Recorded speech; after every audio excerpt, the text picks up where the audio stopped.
Hello everyone! Today we will learn about the understanding and control of tea leaf blight.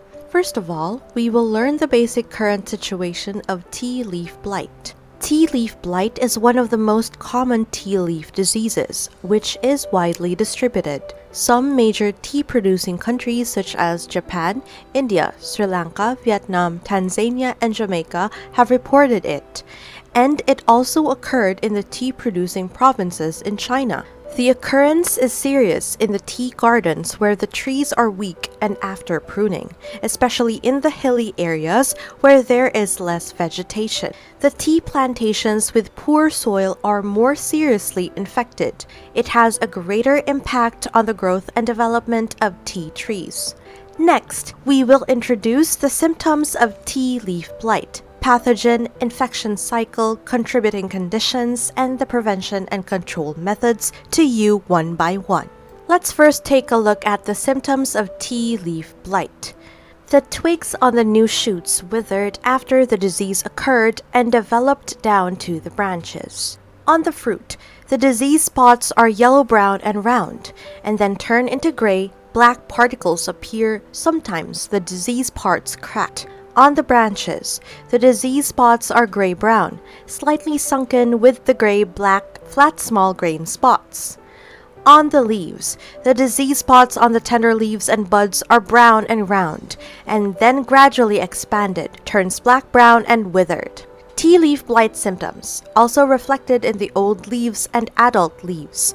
The disease spots on the old leaves and adult leaves mostly occur on the leaf edge or tip. Initially, they are yellow-brown, like water stains, semicircle or irregular type, and then turn brown. A week later, the disease spot gradually changes grayish-white from the center to the outside.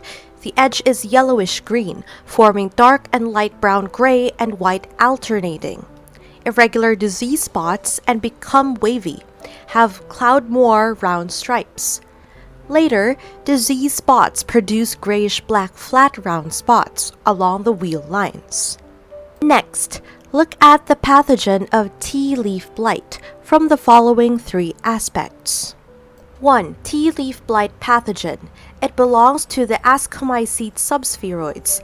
Its asexual stage belongs to semi-known subsphelodes. 2. In late autumn and winter, the pathogen produced asexual generation with spherical or oblate ascocarp, have membranous wall and orifice, and sometimes the orifice is papillary. It is often buried in the spongy tissue on the opposite side of the disease spot, sometimes under the frontal epidermis of the disease spot. 3. The growth room temperature of the pathogen is 23 to 29 degrees Celsius. The highest temperature is 40 degrees Celsius. It has strong resistance to both high temperature and low temperature. It can survive for 30 to 60 days at -2 to -4 degrees Celsius. The lethal temperature is 60 degrees Celsius. The optimum pH for growth is 5.2 to 5.8. Then let's learn about the infection cycle of tea leaf blight. It consists of 4 stages: overwintering period, primary invasion period, and reinfection stage. Among them, the overwintering period means that the pathogen overwinters in the diseased leaves of trees or fallen leaves on the soil surface, with mycelium, arcivillus, or purple capsule shell. Primary infection refers to the formation of conidia in wet conditions in the following spring, which is transmitted from up to down by rainwater and dewdrops. The invasion period means that after the spore germination and invasion, a new disease spot is formed after 5 to 18 days. The reinfection means that the disease spot produces conidia and carries on a new round of infection. Next, we learn about the incidence conditions of tea leaf blight. It includes 3 conditions. 1. High humidity and rain. 2. Obvious differences in resistance. Among tea varieties, large leaf species are more susceptible to the disease than middle and small leaf species. 3. The tea garden with extensive management and overgrown weeds has serious outbreak. In addition, the disease is a kind of high temperature and high humidity disease, which occurs most frequently in June and late August, and early September throughout the year. The tea gardens with weak trees, young trees, and tea gardens after pruning, as well as the sunburned leaves, are prone to disease.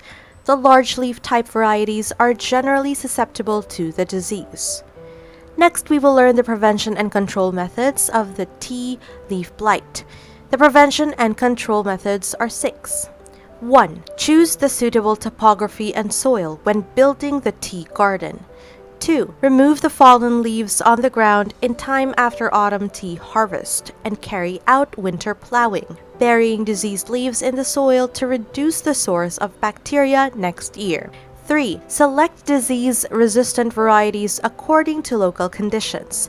For example, Longjing, Huding, Taicha No. 13, Hairy Crab, Qingming, Early Rain White Hair Tea, Tie Guanyin, Huding Bai Hao, Rattan Tea, Meijan.